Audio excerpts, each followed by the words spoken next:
Qool Hand Podcast, something you got to deal with. Welcome back to the show. I'm your host. My name is Q, and Rome wasn't built in a day. I looked that term up today because I heard of it, and I thought I could base the theme of this podcast around that saying. And it's something that's been on my heart, on my mind for a long time. This is a topic that I've been wanting to talk about because this is important to me. This is near and dear to me. So we're gonna take this down. We're gonna walk with me on this one. Rome wasn't built in a day.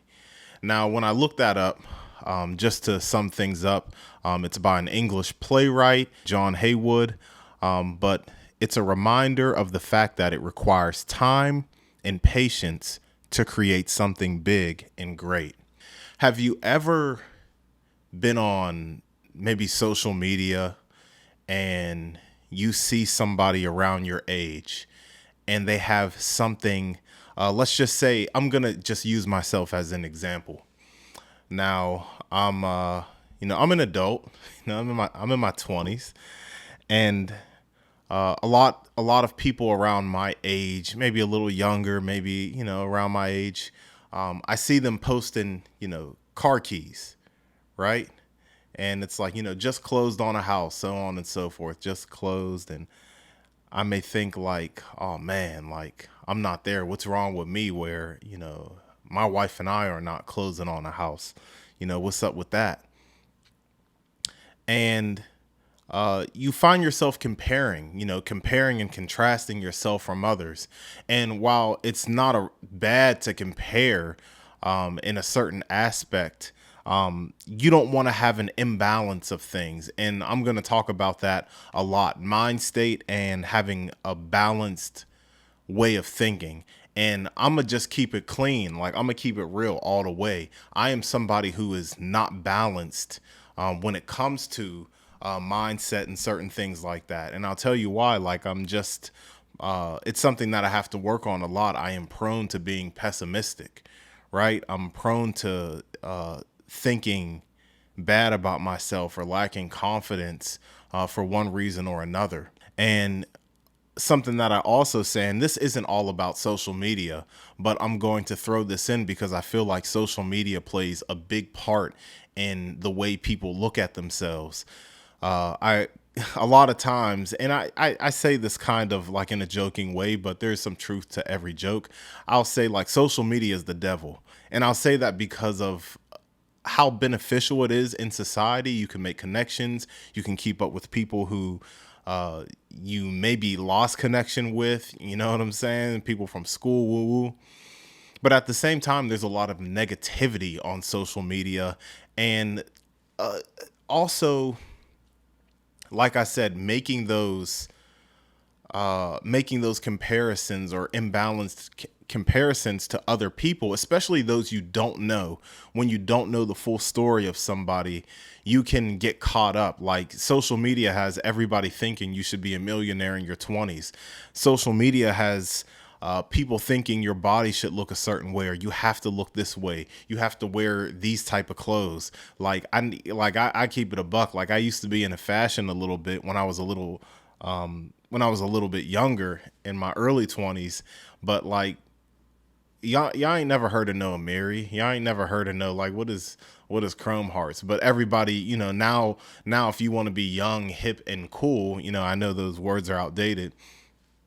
These are the clothes that you want to wear. You want to wear tennis chains. You want to wear, all the stuff that social media tells you to to wear, right? And it's something I once heard the thing, and it might be from a Netflix documentary. I didn't watch the documentary, so I wouldn't know. I'm saying this secondhand, that social media sells you to you. What they do with these analytics and all the things based on what you like, they sell you back to you so you can stay on their app and blah, blah, blah, whether you spend money on the app, so on and so forth. So what I want to say is, a lot of times we see what other people have, whether it's somebody we know or somebody we don't know. And what we see is the outcome. We see the end results. We just see the house. We see the keys. We see the new car. We see, forget material things. We see the relationship. We see the marriage. We see the anniversary. But you don't know about the hardships that went behind things. All the work that was put in to make something successful. All the grind and the hustle that was put in, all the work that was put in that made something achievable, that made something possible. So it's very simple and short, but it's the truth. And I'm saying these things not from a position of I have this all figured out. I'm saying this from a position of I know how it is. I know I know what it is because I have to remind myself these things. You can't, the lesson here is don't sleep on yourself. And I'll tell you why I say that. I'm about 8 years into my profession. I went to school. I went to this little school, and I got the certification in the medical field that I still work this profession. And it's been 8 years. I was recertifying. I was doing all that stuff online. And I thought, wow, I've really been doing this for 8 years. I was, in my early 20s, skinny as a twig, when I started this job. And I thought back about everything that I didn't have, where I was living, what I was doing in life. And then when I look at myself now, I think, wow, I've really come a long way. I came a long way from living in a studio apartment. I came a long way from taking the bus everywhere. You can't sleep on yourself. You cannot sleep on yourself. You have to think about where you were a week ago, 6 months ago, a year ago, 5, 10 years ago. And when you're able to see the progression that you yourself has made, I don't know which was the correct grammar. You can cut yourself a little bit of slack. You know what I mean? Cut yourself a little bit of slack, because if you're working towards something and life keeps going every day, you know what I mean? I'm working every day. I work a 9 to 5. I'm not rich. I do my thing, but I have more money than I had when I was 21 eating peanut butter and jelly sandwiches. You know what I'm saying? I used to just bring peanut butter and bread to my externship before I had a full-time job in this medical field. And I had a little joke. I said, peanut butter is a necessity and jelly is a luxury. That was my excuse for not having no jelly, because I didn't have the money to be buying jelly all the time. I said peanut butter is a necessity because it has protein and all that stuff. A young man, you want to get your protein in and all that. But jelly is sweet. That's sugar. You know what I'm saying? And I'll get my sugar from the carbohydrates that are being broken down in my body, all that weird stuff. But I've come along. I can buy jelly now. And it sounds goofy. It sounds funny, but I can buy jelly. If I wanted peanut butter and jelly right now, I'll even go to the gas station and get the overpriced jelly. They mark it up because, supply and demand, you're getting it from the gas station, all that. But I can afford jelly if I wanted to get some jelly. And when I'm able to look back at the humble beginnings, I never was, what do they call a silver spoon? I never had a silver spoon. And I never had, like I said in the past, I didn't have a horrible life. I was never, and I'm gonna throw this in there because I'm cooking right now. I feel like I'm cooking. Who let him cook?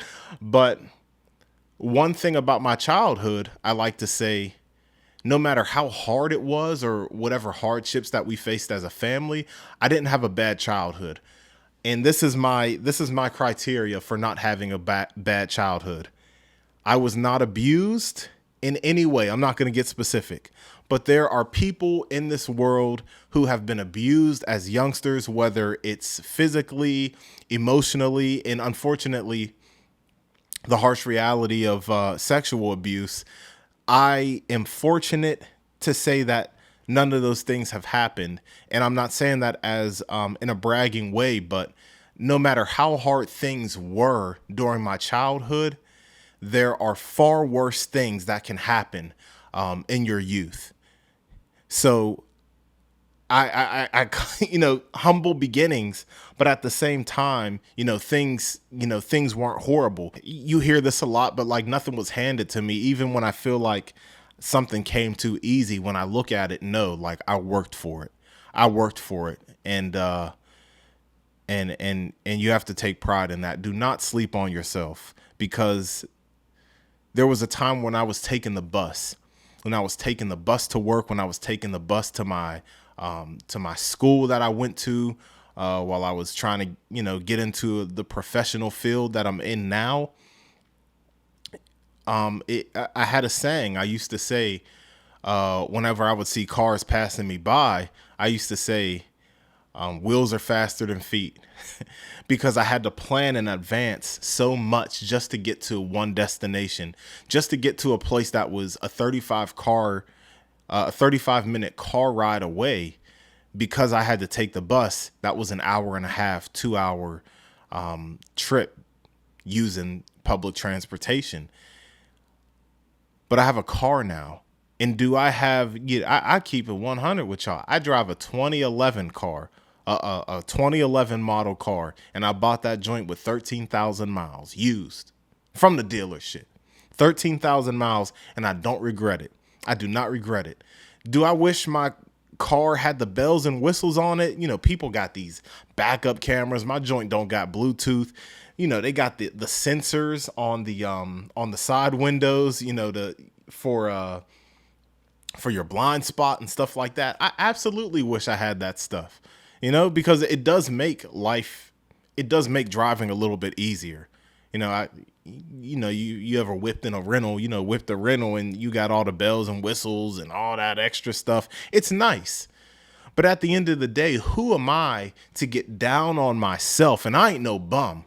So I'm going to give myself some slack. I work hard. Facts. Even this podcast, it's late. And I actually did this podcast yesterday. Facts. I did this yesterday at 1 a.m. At 1 a.m, I did this same podcast, but I had some malfunctions with some of the devices that I use. So here I am doing it again. I'm not a bum and I'm not lazy. So if you can be comfortable enough to say I'm not a bum and I'm not lazy, cut yourself some slack. Do I have the most up-to-date car? Absolutely not. And I probably won't get one for a long time. My stuff is paid off. But there was a time when I didn't have a car. There was a time when I didn't have a license. So think about where you're at right now. Think about what you're doing today. Think about, if you have a camera, if you're a photographer, if you're a videographer, if you're an artist, rapper, poet, think about where you are today and think about where you were before. I can't drive this point home enough. And I'm not just talking to you. I'm talking to myself too. Because like I said, all of these things that I'm saying apply to myself. When I first started my job, I mentioned Johnny Who. He's been like a father to me. You could see the interview that I've done with him because he makes music as well. He's a talented producer. He messes around with the instruments, makes his own sounds when he produces, uses hardware, all this stuff. Go check out that interview. And when I first got the job that in my field, it was an entry-level position and my hours were trash. And he said, Q, you got to pay your dues. You got to pay your dues. And he related an experience about one of his adult children, about one of the first jobs that they worked in their field, and that it wasn't the best schedule and this and that, but you're just starting out. You have to pay your dues. You know what I mean? And that doesn't mean paying your dues doesn't mean, getting messed over all the time, but more so like, what do you expect when you are brand new, fresh in the field? You're not going to get the best job. You may not get the best hours, and things worked out for me. And when I look back on what Pops told me, and that's what I call Johnny Who, I call him Pops. When I look back on what Pops told me, he was 100% right. Like, it's never easy in the beginning, even though I remember fighting tooth and nail to get that job. Like, I worked hard up until that point to get the job that I ended up hating in the beginning. 8 years later, excuse me, 8 years later, I'm in a position where, I get to, I have a job I'm never going to love my job, but I have a job that I'm cool with. Put it that way. I have a job that I'm cool with. I have a job that I'm cool with. But to get to that job, there was a lot of work put in. I've bounced around. I call myself the LeBron James of my field. And I don't say that as in I'm the best. I would call myself the LeBron James of my field because LeBron James went from Cleveland to Miami, back to Cleveland and LA. And he gets so much flack for it. But what I respect about him, and a lot of basketball players followed suit. Kyrie Irving, he forced his way out. James Harden forced his way out. And I'm not saying force your way out of a job, but I'm saying I was not afraid to leave a job and get a new one. Because I know I am a good employee. I do work hard. And, at the end of the day, it's a job is a job. But it's like, I can't do it here. Like, I don't like the environment here. I'm out. I'm not attached to an organization. I will leave because everywhere I go, I'm going to do my job because it pays me. We're in a contract. If I do my job well to keep the job, you pay me, you keep paying me, I keep doing my job. Cool? Cool. That's how I view work. So if the environment isn't good for me, not in a sensitive way, but if it's a toxic environment, I've been in some toxic environments and I had to endure. I had to endure at jobs that I didn't like. And then until I found a job that was suitable, that fit my schedule, that worked. So don't look at the results. Don't look at the results of people and think that's it. And it sounds so redundant, basic, and elementary to say, well, duh, people put in work. But sometimes what you see on social media, or when you see somebody pull up in the driveway, or when you see, somebody, getting into a new happy relationship and you've been wanting to get into a relationship for a long time, who knows how many duds or how many mistakes somebody had to make. Let's just talk about dating. How many mistakes, how many duds, how many, lonely feelings and things like that somebody had to deal with just to get to the point to get a suitable courtship, a suitable mate. Then they get engaged. Then they get married. There's a lot of work that goes into all of these things, all of them. And I'm not saying nothing new, and there's a flip side to things too. Let's talk about cars, because I was recently on vacation and I was chopping it up with some of the people that I was on vacation with, and we were talking about car payments. And car payments, the prices of everything has risen, everything. And I was thinking about how fortunate I am on some car stuff to that my car is paid off. Yeah, like I said, it's an old, it's a 2011 joint, but these car payments these days are high. Like they're higher than they were when I bought my car in like 2016.